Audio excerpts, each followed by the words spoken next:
want to do a more specific look at myths and archetypes.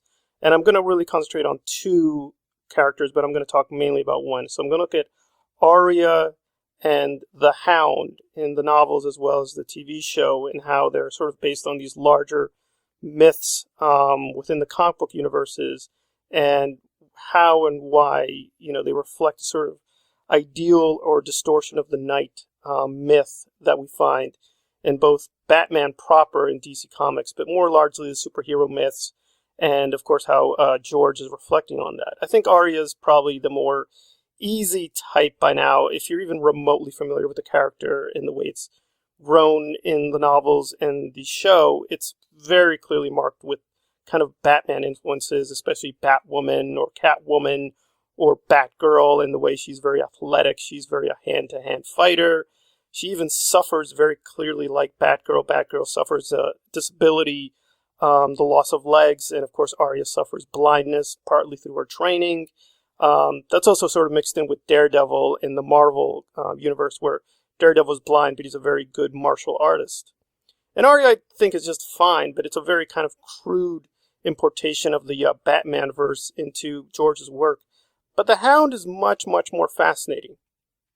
In terms of mythologies, I think the most obvious one, besides Batman himself, right, the Dark Knight. So the knight ideal is right there, and very explicit, is the way the Hound is clearly influenced by Two-Face, which is more of this antagonist figure in the Batman universe. But Two-Face is very different from the Hound. Two-Face has a very kind of tragic backstory in terms of how he was created, but also he is dedicated to an ethic, however questionable, with chance or the coin or this idea of randomness and chaos. But the Hound doesn't really have that to fall back on. Of course, yes, he is sort of scarred by his brother. It's sort of imposed on him, but he picks the name The Hound, which kind of reverberates with some Spider-Man villains or Batman villains who call themselves, animals, like Killer Croc or the Penguin or Man-Bat or whatever. But, they are very different in each case. I mean, the Penguin is really not a mutated creature, except in some stories. The canonical version is he sort of has a few deformities, but he's not really an animal. But Killer Croc really is this kind of mutant creature. And the Hound is not that. He is still human, but he chooses to think of himself as this big animal who is very separate from the other houses. So even though the other houses call themselves animals, they don't literally reflect that, right? The Lannisters are literally not lions, right? Jon Snow is not literally a wolf, right? House Stark is not literally made out of wolves. But the Hound really takes this hound psychology in his mind as a way to sort of purify himself, but also set himself apart from others. So we do have real knights in both the Marvel comics as well as DC comics, who are even more noble than Batman. Batman is much closer to Wolverine. He does do justice, but there's a lot of self-interest in terms of what he does. But then you have people like Barrick in the books or Spider-Man in the comics, who are this very strong approximation of this noble knight who does things for others but does not really expect much in return, or their self-interest is very minimal, but the emphasis is on altruism. And in a weird way, the Hound does follow them, because he does, quote, try to do things for people. He does, at certain points in times, he does protect Arya and Sansa. He does, quote unquote, help the innocent, but that's only in a very rare case. For the most part, he victimizes people. He even murders people, even committing outright atrocities with Micah, and then tries to lie about it. But he does try to maintain a sense of integrity that is closer to the Batman-Wolverine ideal. So he's not like Cersei or Joffrey or the Mountain. He's not purely evil. He doesn't just care about power, right? He does care about maintaining a kind of ethic, but it's not the ethic of the knight. And I think many people have misread that George is directly attacking or deconstructing the ideal of the knight.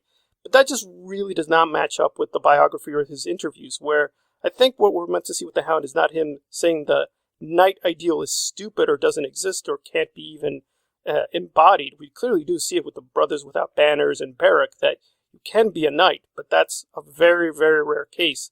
The people who are likely to call themselves knight and take up the call of the knighthood probably have very, very mixed motives, and Sandor is kind of like this great approximation that anybody who really will be a knight will probably be doing so for very, very not good reasons, and they may be driven by very complicated, even sometimes awful motivations. But that doesn't mean the ideal of the knight is wrong. There are real heroes in the world, but more likely than not, those people who call themselves heroes are not heroes.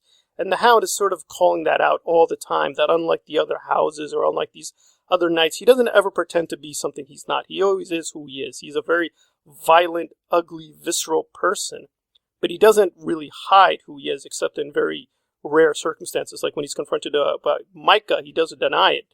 But he sort of has to do it to save himself. But otherwise, he is sort of very brusque and very honest about where he stands with others. He doesn't care about anybody but himself, but he doesn't really try to seek out to hurt people. He's sort of just a survivor and a fighter, and that's how he sees himself. Now, I think the way his story ended in the television show was pretty disappointing, that he sort of just tried to redeem himself in his actions at the very end of the day by helping the Brothers Without Banners, by helping Jon and everyone, and something like that. That never really sat comfortably with me. I know he's a big fan favorite, but I hope George has something more complicated.